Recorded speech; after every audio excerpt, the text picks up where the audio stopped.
posibilidad ng tagumpay o kabiguan, ng ligaya o lungkot. Kaya marapat lamang na tanggapin si Jesus bilang tagapagligtas at Panginoon. At matapos yun ay panariwain ang katapatan at paglapit sa Kanya bawat araw o day by day. Ang day by day ay naglalayong umalalay sa pang-araw-araw na pamumuhay. Narito po si Kuya Ed Lapis sa mensaheng pinamagatang 5 Dangerous Thoughts.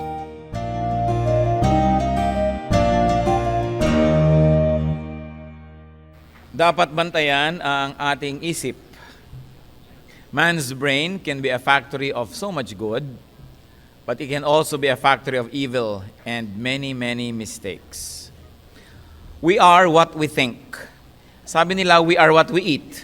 Up to a great point, it's true. But more than that, we are what we think. We are our thoughts.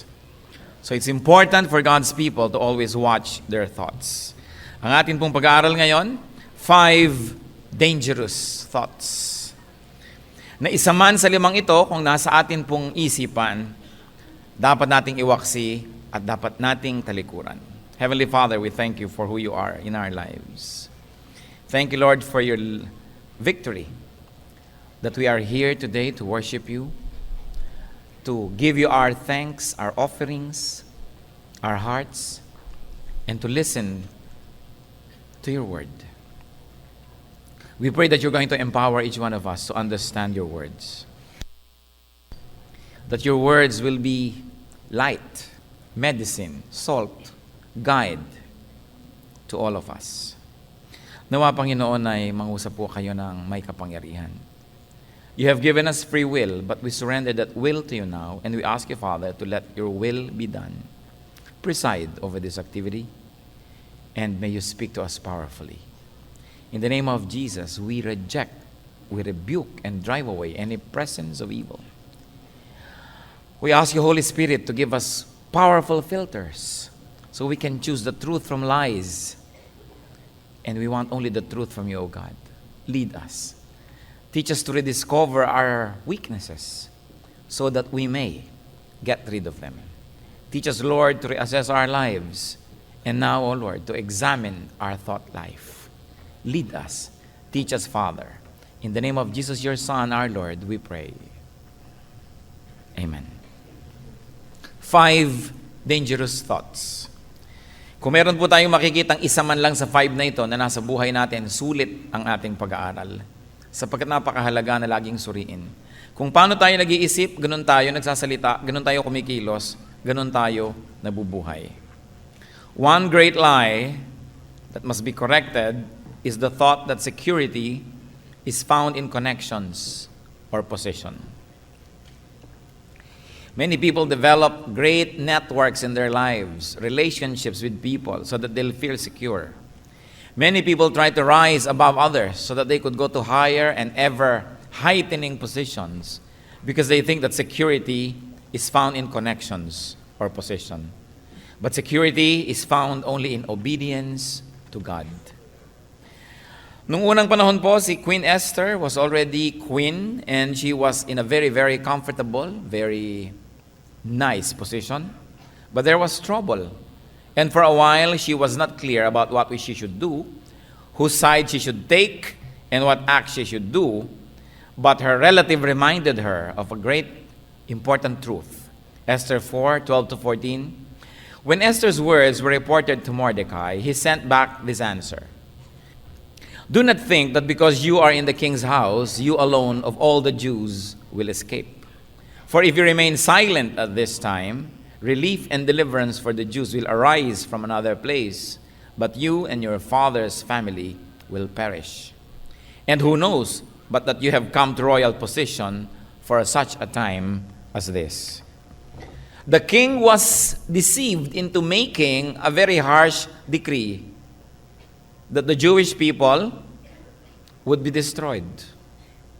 At yung mga Jewish people po noon ay mga aliens lamang, mga sakop, captives, mga bihag sa isang mas malaking empire. And Esther became queen of that empire, Well, one of the wives of the king anyway.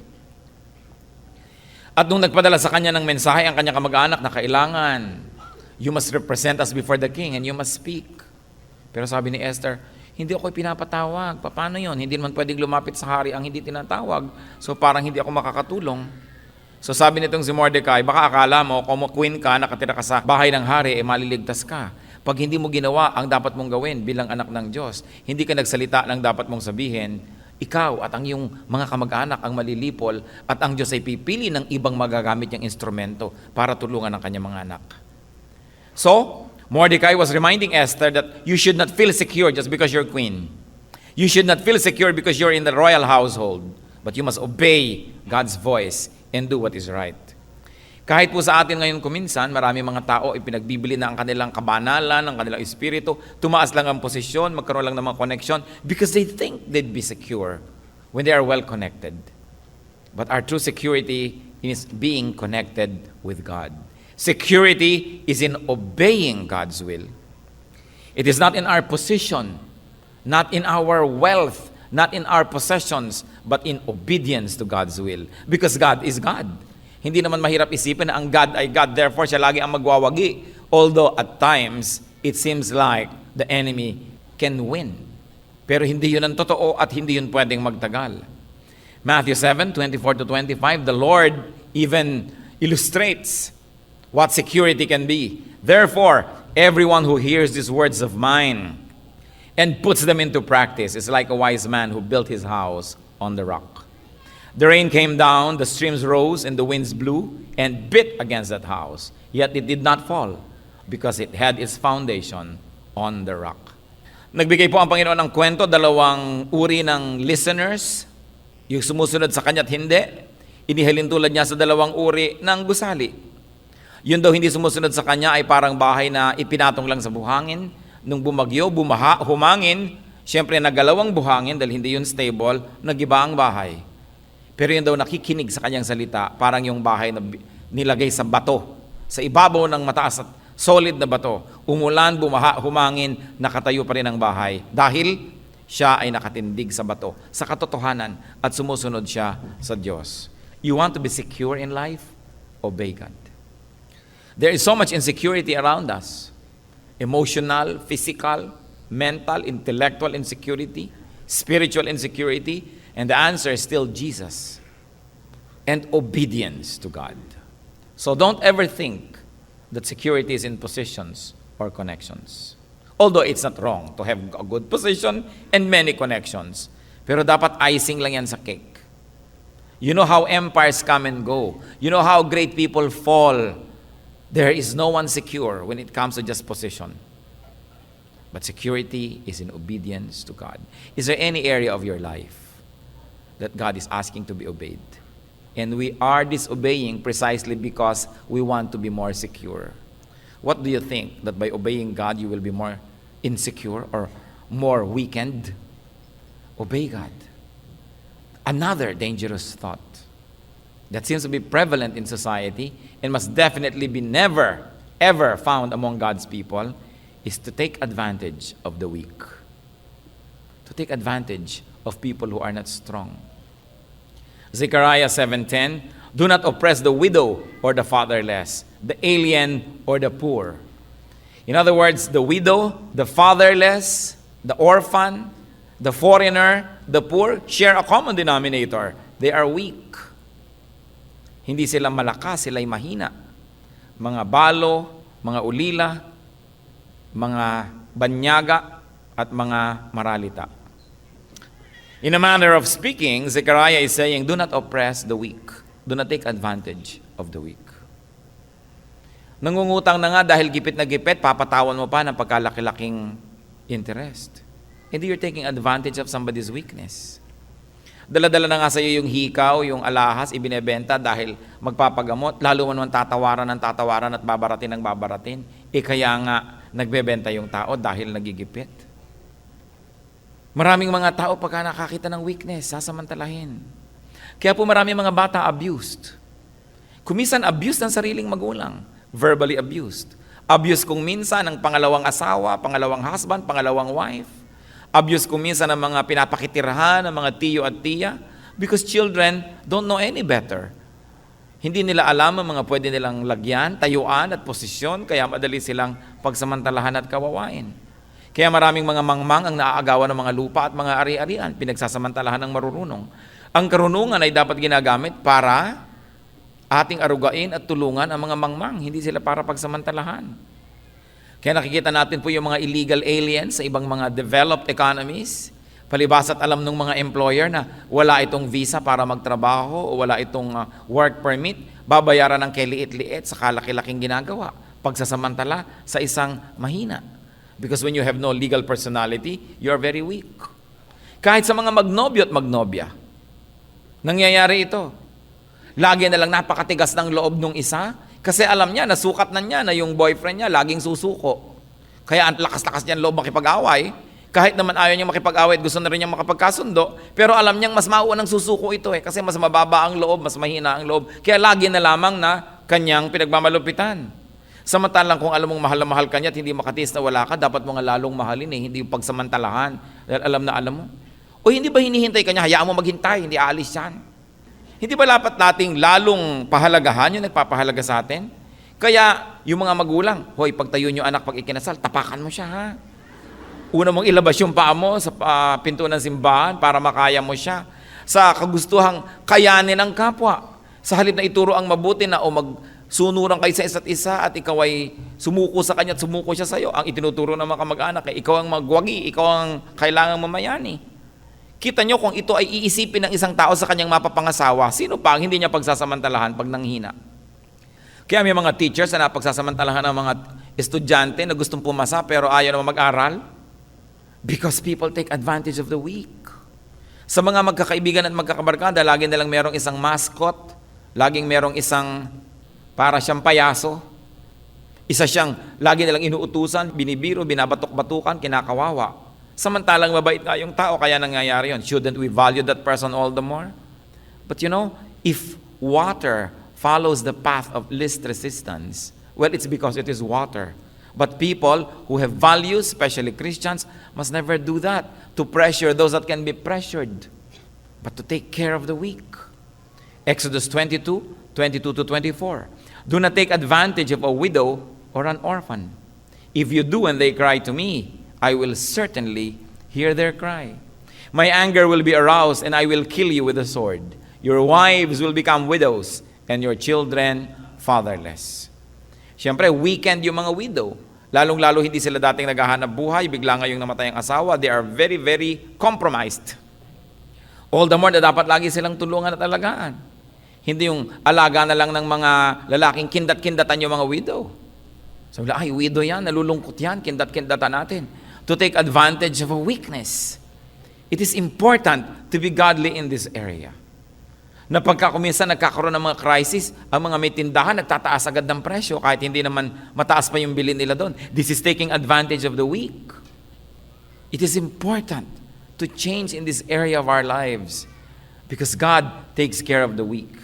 Taking advantage of the weak is evil, especially taking advantage of children. Because they are innocent. They don't know how to defend themselves. They don't even know if they're being attacked. Another dangerous thought that we should examine if it is present in our lives. That salvation is a racial and a corporate issue. May mga tao, tuturuan mo, halika mag-Bible study tayo. Bakit? Para malaman natin daan sa kaligtasan. Ay, naku, may relihiyon ako, doon ako ipinanganak, doon ako mamamatay. Akala niya kasi ang salvation is a religious issue, it is a matter of affiliation or membership. And there are many people who say, basta mag-join ka ng church namin, masasave ka. Or salvation is a genetic issue. Ay, ang mga Israelite lang ang save. Kailangan kopyahin natin ang mga Israelite para tayo masave din. Kopyahin natin ang kanilang tugtog, ang kanilang kasuotan, ang kanilang pagkain, ang kanilang kultura, ang kanilang mga piyesta para tayo masave. Nowhere does the Bible teach that. In fact, the Lord speaks about Israelites becoming too proud of themselves. Matthew 3:9. And do not think you can say to yourselves, we have Abraham as our father. I tell you that out of these stones, God can raise up children for Abraham. Sabi ng Panginoon sa mga nagyayabang dahil sa kanilang heritage, dahil sa mga Hudyo, hindi na namin kailangan yung salita mo, hindi na namin kailangan ng ganitong teaching kasi ang heritage namin, we are Jewish. Sabi ni Lord, aba, huwag niyo ipagyabang na magulang niyo si Abraham. Kahit itong mga batong ito, kung gugustuhin ng Diyos, pwedeng mga anak ni Abraham, maging anak niya ni Abraham. Huwag yan ang ipagmalaki ninyo. So, importante yon mga kapatid na iniisip din natin yan because we are surrounded by so many people who say, kami lang ang save. Pagka-member namin kayo, masasave kayo. O kopyahin natin ang ganitong lahi sapagkat sila ay mas maka-Diyos. Sapagkat ang tunay na Espiritu ng Diyos ay maaring manahan sa bawat lahi, sa bawat bansa, sa bawat tao. Hindi natin kailangan mangopya ng iba para lamang tayo maging maka-Diyos. That when we understand God and we reinterpret the Spirit and the universal truth of God in our lives, then we indigenize the faith and it even becomes more powerful. So do not consider yourself permanent or indispensable in God's economy just because of connections, just because of affiliation. Salvation is always personal. Yung personal relationship natin sa Panginoon, mahalaga. That it is possible to know Jesus as Savior and Lord in whatever place you are in whatever religious affiliation you have. But after receiving Jesus as Savior and Lord, and when we read the Bible and when we weigh it, natural, nagkakaroon ng pagbabago yung ating religious practices. But practices alone do not save. Salvation is very personal. Kaya sabi sa John 1:12, yet to all who received Him, to those who believed in His name, He gave the right to become children of God. So this is to all who received Him. In whatever station in life, to all who received the Lord, they were saved. Huwag po tayong magkakaroon ng sobrang pagmamalaki tungkol sa ating mga affiliation, sa ating mga memberships, sa religious identity, because spirituality is personal. Meron pa pong isang thought na very dangerous, na dapat lagi nating sinisiyasat ang ating sarili. I am above others. I am above others intellectually, mas marunong ako kaysa sa inyo. So pag nagsalita ako, makikinig kayong lahat. Pag nakiksasalita kayo, hindi ko kailangan makinig. Lalo sa mag-asawa, mas marunong ako sa iyo, mas may pinag-aralan ako sa iyo, mas malaki ang kita ko sa iyo. So shut up ka lang, ako lang magkasalita. I am above you. I am above others materially. Mas mayaman ako, mas marami kong dinodonate, mas marami kong binibigay. Therefore, I deserve more attention. I should be heard more. I should be more prominent. I am above others socially. Organizationally, I am above others. Mas mataas ang ranggo ko. Ito po isang malaking sickness ng napakaraming mga tao, maski kuminsan mga anak ng Diyos. Na laging nagmamataas, inilalagay ang sarili sa mas mataas na dapat lagyan. Romans 12:3, do not think of yourself more highly than you ought, but rather think of yourself with sober judgment. Kaya nag-away tayo, ikaw ang dapat unang bumati kasi mas mataas ako kaysa sa iyo eh. Mas tama ako, mas superior ako kaysa sa iyo. Dumarating ako, pansinin na ako dahil mataas ang aking kalagayan. Pag may sinasabi ako, makinig kayo. Pag meron akong kagustuhan, yun ang dapat mangyari. Pupunta tayo sa isang restaurant, so ano mangyari? Yung magustuhan ko ang kainin natin. Meron tayong panonooring pelikula, yung gusto kong papanoorin natin. This is childish behavior. Nakikita po natin ang mga tao habang nagmamature, lalo tayo nagiging mapagbigay. Sige, kung ano ikaliligaya mo, nagpaparaya tayo. Pero yung laging gusto mo ikaw ang nangakapangyari, ikaw lagi ang nasusunod, it's a sign of childishness. I am above others. Mayroong mga taong hindi makate ng Bible study because I am above the teacher. Mas marunong ako mag-pronounce ng F kesa sa teacher. Mas tama ang grammar ko. Mas mataas ang pinag-aralan ko. Mayroong hindi makakasama ng choir kasi mas magaling ako kaysa sa director. You know, there's a big problem when it comes to subordinating ourselves to other people. And this is one of the major factors why many people cannot find a ministry in the church. Because they don't want to be submissive. They think that people should submit to them all the time. Kaya ipinapaalis ng Panginoon sa atin yung ganyang spirit. Sabi, submit to one another. Outdo one another in acts of humility, not in acts of pride and arrogance. And there's another very prevalent, dangerous thought. I will satisfy my lusts. Lahat ng hilig ko, gagawin ko. Lahat ng gusto kong bilhin, bibilin ko. Lahat ng gusto kong gawing layaw at sarap ng katawan ko, gagawin ko. If it feels good, I'll do it. And this is where many people fall. This is where many people fail God. Yung lagi na lamang silang sunod-sunuran sa kagustuhan ng kanilang katawan. Yung mga gustong matulog ng matulog ng matulog, hindi na magtrabaho, puro tulog ang inaatupag. Yung mga gustong ipaghampasan ng katawan nila sa apat na sulok ng mundo, careless sexual abandon, people do it. Sabi, this is my body, so I'll do with it whatever I want. No, sir. No, ma'am. Your body is not yours. Sabi sa Bible, you do not even own yourself because you are owned by God. So glorify God in your body. That your body is a temple of the Holy Spirit. That we should glorify God through our lifestyles. Hindi puro indulgence, give in. If it feels good, do it. And this is what negative advertising or the negative effects of advertising can do to us. Na bumagsak na yung resistance natin, lagi nating sundin ang ating gusto. So, estudyante, gustong umabsent sa klase, yun ang gagawin. 7 taon na sa high school, second year pa rin. Mga anak na gustong sundin ang kalooban nila, they will disobey their parents kahit mabuti ang ipinapagawa sa kanila. Mga asawa na hindi marunong magbigay sa kanilang kapwa, sa kanilang asawa. Kaya ang kinakawian, nagkatalo, naghihiwalay, nagkakagulo. This lust for power, this lust for pleasure, this lust to possess many things. Romans 13:14, clothe yourselves with the Lord Jesus Christ and do not think about how to gratify the desires of the sinful nature.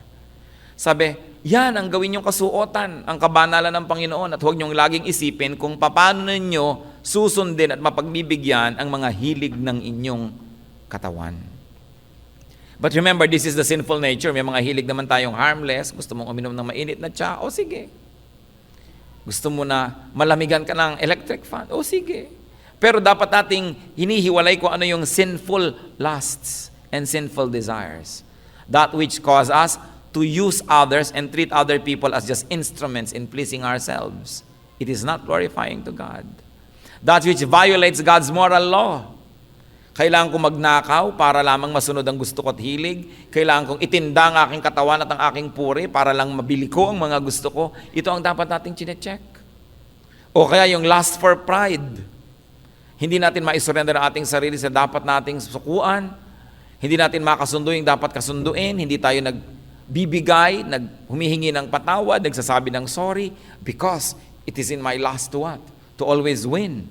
Sabi, do not think about how to gratify the desires of the sinful nature. And of course, the reverse is how to gratify the urgings of the Holy Spirit. It is in the mind where everything happens. Because the moment your mind decides that you should lose a spiritual battle, then your body follows and you lose. Ang dapat nating bantayan, lagi na ang ating isip.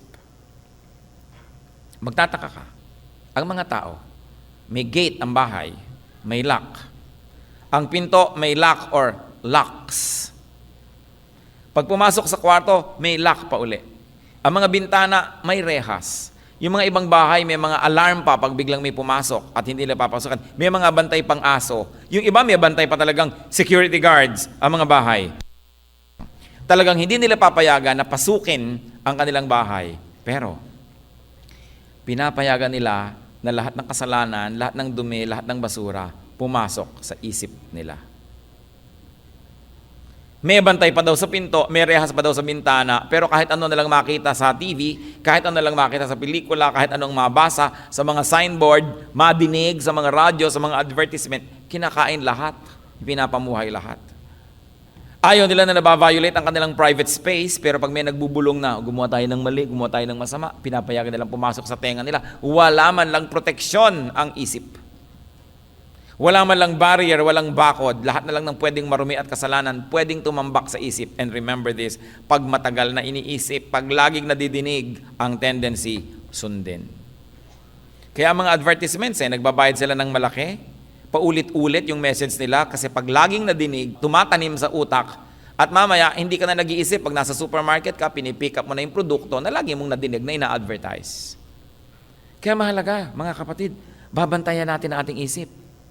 Sino ang mga tao na ginagamit ni Satanas para bulungan kayo ng kung ano-anong mga temptation? Bubulong-bulong sa'yo, hoy, gawin natin to. Gimmick tayo. O ito ang payo ko sa'yo, kailangan ganitong gawin mo.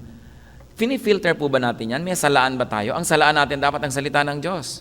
We say, well, what you're saying is really against Matthew 7 verse 2. But wow, we're talking. No? Pag sinasabi mo na yung sinasabi mo, hindi yan biblical. It is precisely against Zechariah 3:7. Yung alam mo, dapat kasi alam nating bantayan ang ating isip.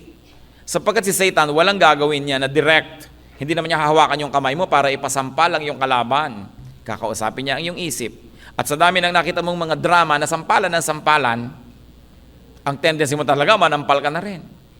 Sa dami ng napapanood mo kung isang drama ng mga yung sobrang witty, kunwari, yung mga salita na nakakapagpababa ng kapwa at nagpapataas sa sarili, cutting others and elevating oneself, ganyan yung mga script ng mga drama. Marami kang mapapanood ng mga tao ngayon sa tunay na buhay, ganun sila magsalita. Magkano ka? Doble mo. Aba? Pang TV ang script nito. Di ba? Yung iinsultuhin yung kapwa ng katuloy-tuloy na non-stop na pagsasalita, pang Sharon ko na yata na script ito Pero kapapanood, lumalabas sa bibig. Kaya dapat sabi natin, pelikula lang yan, hindi yan totoo. Pero pag sinabi natin na ito ang gagawin ko, sobra ang effect sa atin ng media. Dapat bantayan. Dinidiktahan tayo, sinisigawan tayo, kinakausap tayo every waking moment. Kahit saan ka tumingin may billboard, kahit saan ka makinig na radyo, may nadidinig kang commercial. Manood ka ng TV, puro commercial. Tingnan mo yung magazine, puro advertisement. They all like to sell. And do they care if you have to sell your soul just to be able to buy their product? They don't. Kaya dapat po pinipili natin. Sino mga nakakausap nyo madalas? Pinipili nyo yan because whether you like it or not, people you talk with will influence you. Yung lagi nyong kausap, lalo't lagi kayong kinakampihan, be wary of people who always take your side. Ang nanay ko kasi ganito ang nanay ko aswang, ang nanay ko manananggal, ang nanay ko kumakain ng atay, etc. etc. Yun ang makausap mo talaga, evil yung nanay mo, evil talaga siya, evil siya. So ano mangyayari sa'yo? You will hate your mother. Dapat ang kinakausap natin yung may mga nagbibigay ng balance. No? Ang nanay ko, ganyan. Sabi, hindi naman siguro, yung nanay mo naman ganyan. Ay, maghanap ka ng kausap mo, ayoko na sa'yo. Usually, ayaw mong kausap yung kinokorek ka Pero alam niyo mga kapatid, pag may nagko-correct sa atin, mahalagang kausap yun. Nabibigyan niya tayo ng balance. Huwag tayo laging humahanap ng kakampi. Kasi pag lagi tayong kinakampihan, lumalaki lang ating ulo, nadiligaw lang tayo ng landas, nawawalan tayo ng balance. Value people who disagree with you, especially when they have to. These are your good advisors, and these are true friends. What is in your mind? What do you allow to enter your mind? Gusto natin ng pagbabago, ang kailangan natin ay pagbabagong loob, pagbabago ng pag-iisip. Sapagkat ang lahat na ipapanalo o na ipapatalo dito. Mga kabataan na lagi na lamang niyayaya ng boyfriend na magbiglang liko. Kailangan ang laman ng isip natin, yung salita ng Diyos, yung pangkontra sa mga maling mga sinasabi ng mga malalapit sa atin. At lagi nating we will have to treat with suspicion people who are close to us because they can influence us so much more than people who are not close to us. And usually people who are close to us have access to our hearts, to our minds. We hardly ever become defensive when they speak. We hardly ever become curious examiners of what they say because they have gained our trust. Kaya lagi din tayong sinusuri dapat yung mga taong pinagtitiwalaan na natin, pwedeng sila ang maging daan para tayo madaya. Just like how Peter was deceived by Satan. Katulad ng sinabi ni Lord, pupunta ako sa Jerusalem, I'm going to die there, I'm going to suffer. And sabi ni Peter, Lord, I will not allow it, it must not happen to you. Sa biglang tingin, mukhang mabuti dahil mapagmahal siya sa Panginoon. Pero kung ang Panginoon ay hindi namatay para sa atin, di walang salvation. Kaya ang sabi ni Lord kay Peter, get behind me, Satan. You are not on the side of God, but of men. And this is Peter. Kung pwede siyang ma-deceive, para maging instrument siya to possibly deceive the Lord. Kaya lang si Lord may filter. Alam niya agad, satanic thought yan, Peter. It doesn't belong to this conversation. It must not even be considered. So pag may nagbubulong po sa atin, may nagsasabi, lalo yung parang kakampi natin, gusto niya tayong mapabuti, sa biglang tingin, pinifilter pa ba natin yan? Hindi yata magandang suggestion mo sa akin. May mga babae, naku, problema ko, asawa ko, ganito, ganyan, ganyan, ganyan, ganyan. Ang payo ng kaibigan, kumanti ka. Have an affair. May mga ganyang payo. May ganyang mga payo. Kasi yung mga babaeng ito na meron ding affair, gusto nila pare-pareho na lang lahat ng babae sa paligid nila na may affair din para tabla-tabla na. So sinasabi mo dapat sa kaibigan mo, get behind me, satanika. You are not on the side of God. You are not even on my side. Namang problema lang ako dito, pero itutulak mo ako. You know, sa mas malaking problema. Mga kaibigan na, o ano, may problema ka pala sa mga parents mo, halika, drugs muna tayo. Di ba? Yan ang mga payong hindi masasabing dapat mong pakinggan. Careful. Every human activity begins with a thought. For instance, you're here because you thought of coming here. I don't know when you decided to come here. Maybe last week, maybe kanina, maybe kahapon, but you decided to be here. That's why you're here. Kahit masabi yung pinilit lang kasi ako nitong katabi ko, ililibre daw ako ng lunch pagkatapos. Pero nag-decide ka pa rin na sumama. Hindi ka naman pwedeng buhatin at kalad ka rin na tutukan ng baril para magpunta rito. At kahit tinutukan ka pa rin, pwede ka mag-decide na magpabaril o sumama. Di ba? Pero you have to decide. That's why the battle happens in the mind. And most of the time, even God's people are not always conscious of that. That the mind is a battlefield. Pag sa mind level, thought level, natalo ka na, lahat ng mangyayari sa physical level, susunod lang sa decision na yon. But in your mind, pag nag-decide ka na, susunod din ang iyong katawan kung tama ang iyong gustong gawin. Control the thoughts and you control life's direction. You control the activity. You control the outcome. Kung minsan may mga magsasabi, Pastor, litong-lito na po ako kung saan-saan po napupunta ang buhay ko. Aba, hindi mapupunta ang buhay mo sa ganon kung hindi ka nag-decide na sumunod doon. Makiayon, makianod, sumama. Kaya magulong buhay mo kasi magulong isip mo. Kaya naligaw ang buhay mo, naligaw ang pag-iisip mo. Kaya napatama ang buhay mo dahil napatama rin ang iyong pag-iisip. So it all starts with the mind. Therefore, we have to be very careful. Alam niyo po, merong mag-asawa nung panahon ng first generation Christianity, first century Christianity. May need ang church, so itong mag-asawang Ananias and Sapphira, tulad ng mga ibang mga members ng church, they decided to sell a property so that they would give the proceeds of that sale to the church because the church had a need. At matapos makapagbenta ng property ang mag-asawang ito, nagpasya silang dalawa na dayain ang church. Sabihin natin, ganito lang ang pinagbentahan para may kupit tayo. Nag-agree ang mag-asawa. At nung sinabi nila kay Peter na ito po ang pinagbentahan natin, sa Acts 5:3, Peter said, Ananias, how is it that Satan has so filled your heart that you have lied to the Holy Spirit and have kept for yourself some of the money you received for the land? Mag-asawa kayo, nanumpa kayo sa church, nagbigay kayo ng commitment, pagkatapos na dumating na yung pera, naging cash na yung land nyo, binless kayo, naging ano na yan, na-liquidate, eto na ngayon. Magkakasundo naman kayo ngayon na dayain yung church. At alam nyo yung mag-asawa po na yon, namatay sila nung araw na yon. They dropped dead in front of everybody.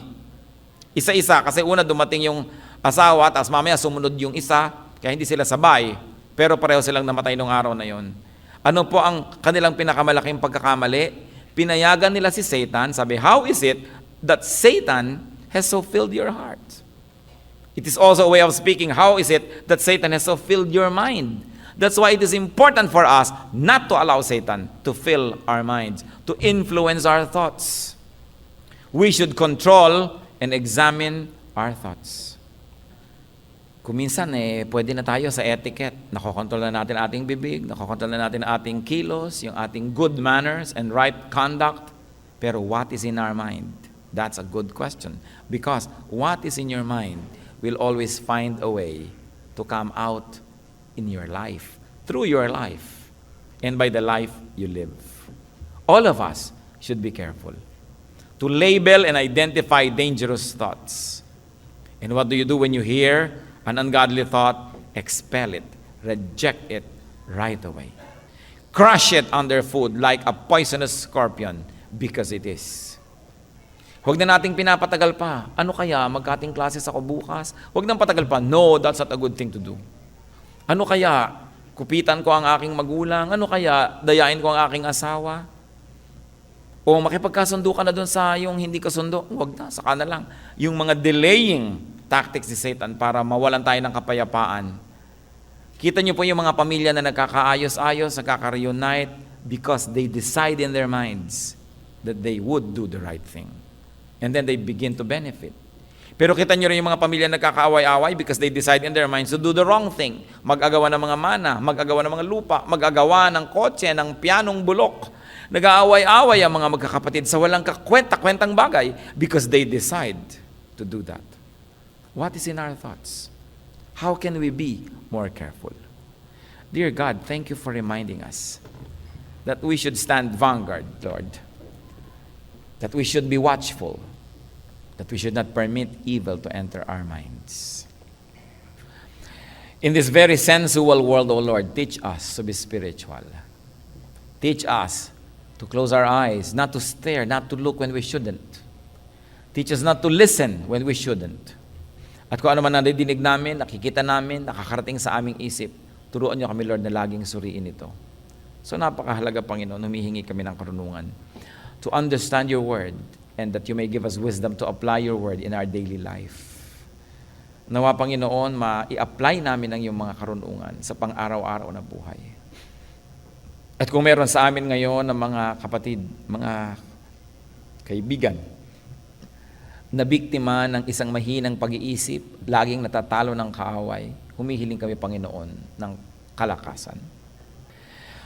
From here on, O God, we ask that you make us more sensitive to the kind of thoughts that we are tempted to think of. Nawa, Panginoon, mas maging conscious kami na iniisip pa lang namin, pagsisihan na namin kung mali. At kung may iniisip kaming tama, nagmumula sa iyo because all good things come from you. Teach us, Lord, to execute these good things right away, in their correct time. Kung meron sa amin, Panginoon, na lagi nalang reklamo ng reklamo, it's a kind of thought pattern. Forgive us. Teach us, Lord, how to be more appreciative of you and your blessings. Kung meron sa amin na lagi nalang nagsususpecha, laging marumi ang isip, turuan mo kami, Panginoon, na tingnan kung ano ang mabuti at makilala ito. Bagamat patuloy kaming humihiling na makita din namin kung anong malit, makilala namin ito. Kung meron sa amin, Lord, ang impulse agad magsamantala sa mga mahihina, teach us to change our ways. Kung ang tendency namin, Lord, pag na-hurt is to hurt too, gumante, turuan niyo kami, Panginoon, to have a gentle spirit. Kung kami may mga katamaran, mga habits that make the lives of people around us miserable, teach us to change our ways.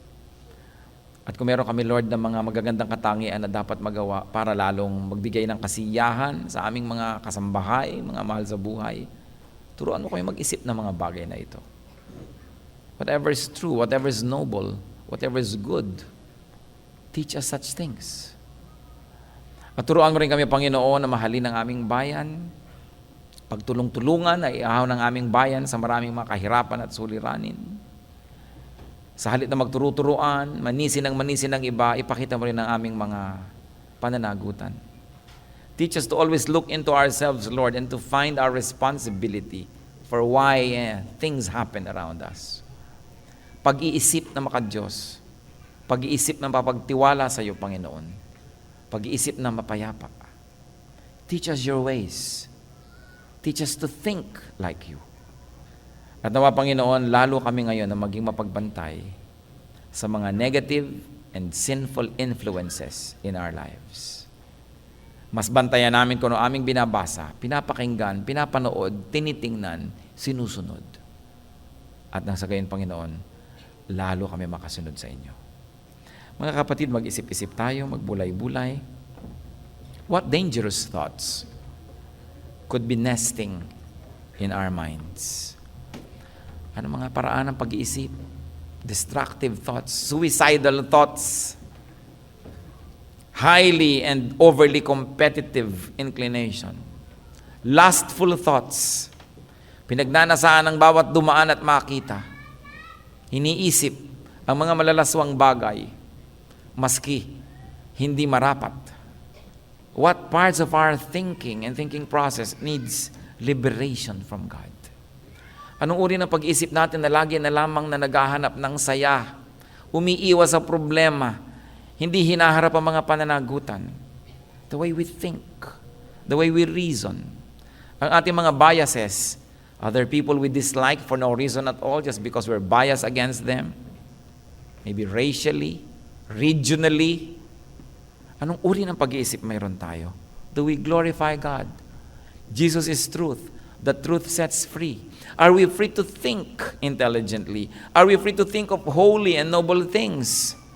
Or are we in bondage to evil thoughts all the time? Seek the Lord. Seek the Lord's touch, the Lord's forgiveness, the Lord's healing. And if you are in a state of mind that you can say, glory to God, I don't have this kind of problems, then you glorify God and thank God. And pray for others. And be more understanding. And be more accommodating. This is a spiritual battle. The battle is not against flesh and blood, but against thoughts that enter our minds. Be with the Lord. Let the Spirit of God teach us even what to pray for.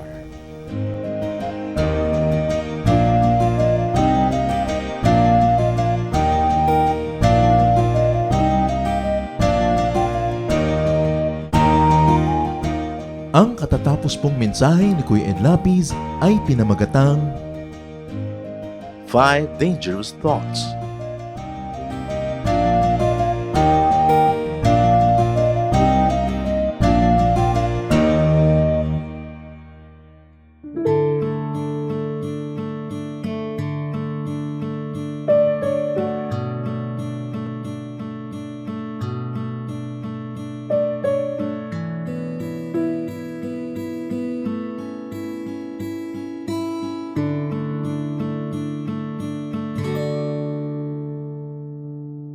Magpakailan pa man, magpawalang hanggan, pag-ibig niyo sa akin, di nababago ng hangin, kahit saan pa man, kahit na sino man, kayo'y sa aming piling, di man maabot ng damdamin. Ang pag-ibig niyo'y wagas, hindi magwawakas. Ako ay niligtas.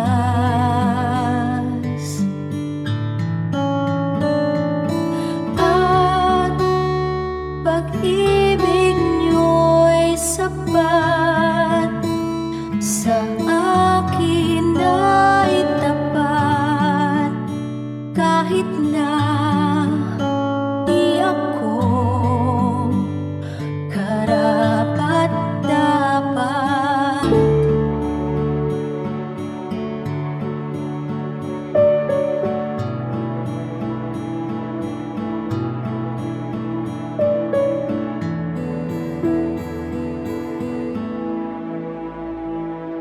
Magpakailan pa man,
Napakarami pong kayamanan ng ating bayan at kuminsan hindi naman karapat-dapat na magkaroon tayo ng napakaliit na pagtingin sa ating sarili. Nangyayari lang yon kung hindi natin kilala ang ating nakaraan, hindi natin kilala ang mga kayamanan ng ating bayan na nagpapaganda sa atin pong lahi. Kaya naman dapat natin kilalanin ang nakaraan, ang kasaysayan, at ang mayayamang mga pamana sa atin ng ating mga ninuno. Ang mga hiyas po ng ating lahi, ang mga kayamanan ng ating bayan ay binubuo ng maraming bagay. At isa na rito ang musika. Ang musika ay salita daw ng kaluluwa. Ang musika ay napakabisang paraan upang ipahayag ang ating damdamin, ang ating mga pangarap at ang ating mga pagpapahalaga. Sa Pilipinas po, ang musika ay paraan ng pagpapahayag ng mga espiritual na bagay. Ang mga Pilipino kapag gumagawa ng musika kadalasan ay upang sumamba. Kaya tayong mga Pilipinong Kristiyano ay dapat lamang na mag-aral ng mga tugtog ng ating bayan at gamitin naman natin ito sa pagsamba sa Panginoong Hesus. Dapat nang bawiin ang musika ng Pilipinas mula sa kung ano-anong mga paggamit na hindi ayon sa kalooban ng Panginoon. At ito naman ay dapat ialay sa paanan ni Jesus upang lalong makadagdag sa marami, makulay at magagandang paraan ng pagpapahayag natin ng ating pananampalataya. Ang musika ng bayan, hiyas ng lahi, hiyas ng bayan. Narito at ating pakinggan ang mambayo, mga tunog ng pagbabayo ng palay na may kasamang mga awit mula sa mga kalinga.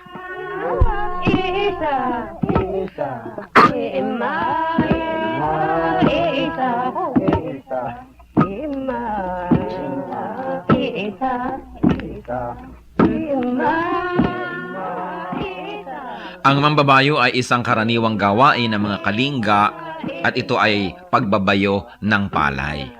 Gayunpaman, ito isinasagawa sa sari-saring estilo at pamamaraan ayon sa idinaraos na okasyon. Halimbawa ay kasal o kaya ay may mga kinalaman na seremonya sa mga patay o mga libing. Ang mambayo ay sinasaliwan ng awit tulad ng naririnig natin.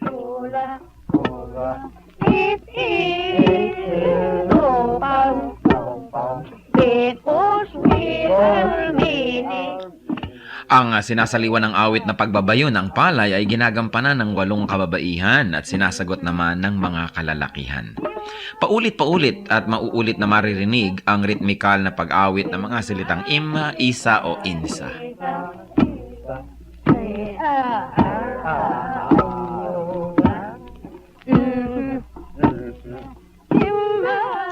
Kasabay nito ang kanilang pagbabayo. Anong ibig sabihin ng ganitong uri ng pagbabayo? Pagbabayo ng palay na hindi lamang ang dahilan o ang gustong mangyari ay makapagbayo ng palay, ito rin ay isang bigkis panlipunan. Sa pagbabayo, makikita ang tulungan, pakiramdaman, pagsasaya. At makikita natin ang pagiging dakilang mga musikero ng mga Pilipino na maging sa pagbabayo ng palay, gumagamit sila ng musika, hindi lang upang sila ay malibang at pagaanin ang trabaho, kundi patuloy na ipahayag ang kanilang nadarama. Sa mga Katagalugan at sa mga nasa kapatagan ng Luzon, uso rin ang bayuhan, lalo ang pipigan. At kadalasan, yung halo na ipinangbabayo ng pinipig, inuukit pa ang loob nun at nilalagyan ng parang bolang kahoy sa loob na habang nagbabayo, kakalog-kalog naman ang bolang ito at gumagawa na naman ng isang ritmo.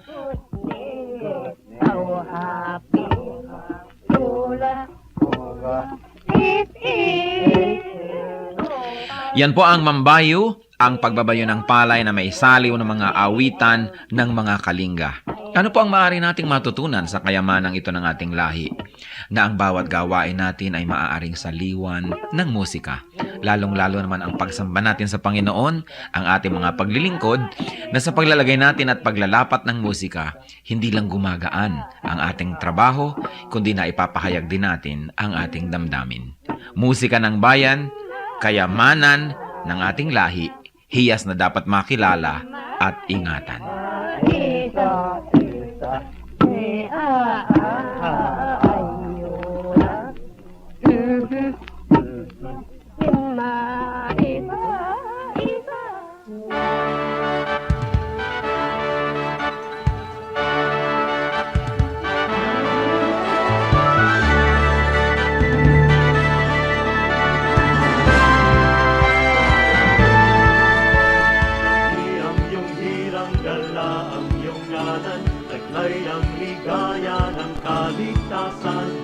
alab ng puso sa aming dibdib ay kayo ang dahilan. Utawi ang nahihimbing na damdamin, isingin ang aming yaring isipan. Tangang lakas ay gawin niyong alipin sa inyo ang pagsamba. Pagsamba, dalis ay napagsamba sa dakilang ngalan niya. Halina sa pagsamba, pagsamba, dalis ay napagsamba sa dakilang ngalan niya. Halina sa pagsamba.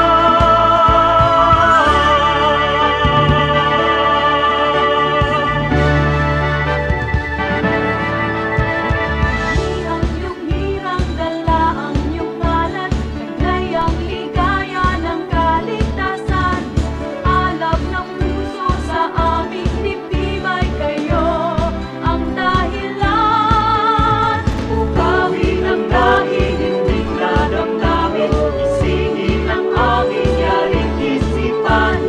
Tangang lakas ay gawin niyong alipin sa inyo ang pagsamba.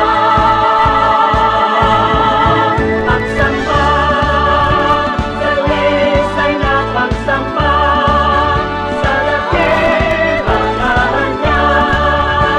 Halina sa pagsamba, pagsamba, dalis ay napagsamba sa dakilang ngalan niya. Halina sa pagsamba, pagsamba, dalis ay napagsamba sa dakilang ngalan niya. Halina sa pagsamba, pagsamba, dalis ay napagsamba sa dakilang ngalan niya. Halina sa pagsamba,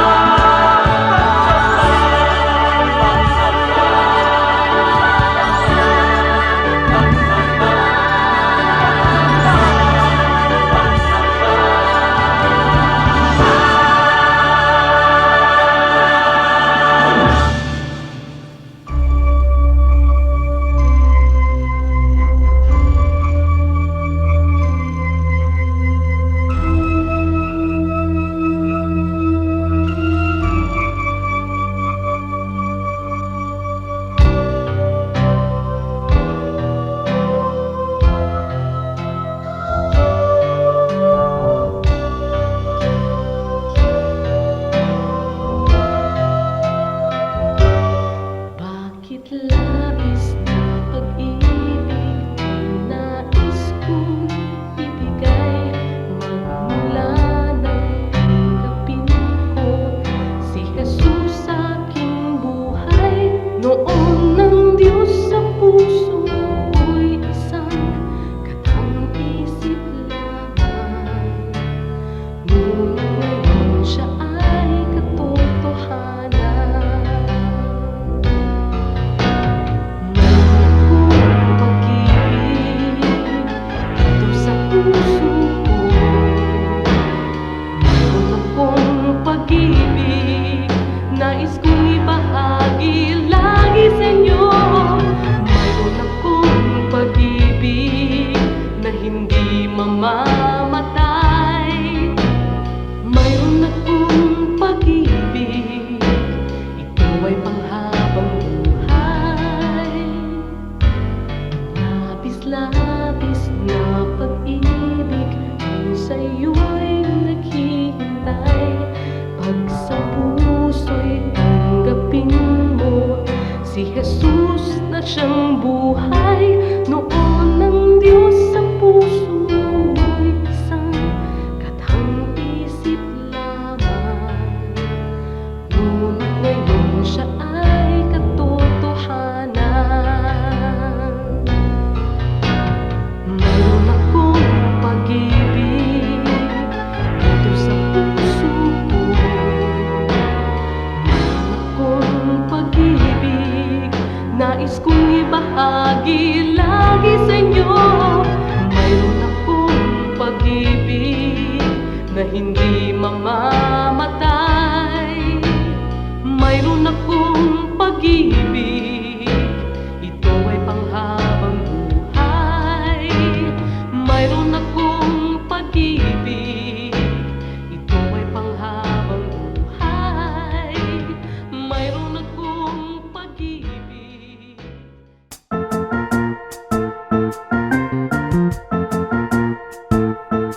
Oras na po para pansamantalang magpaalam ang programang Day by Day. Tayo po'y magsama-sama tuwing ika-6 hanggang ika-7 ng umaga, araw-araw. Magandang umaga po at mabuhay ang Panginoong Hesus!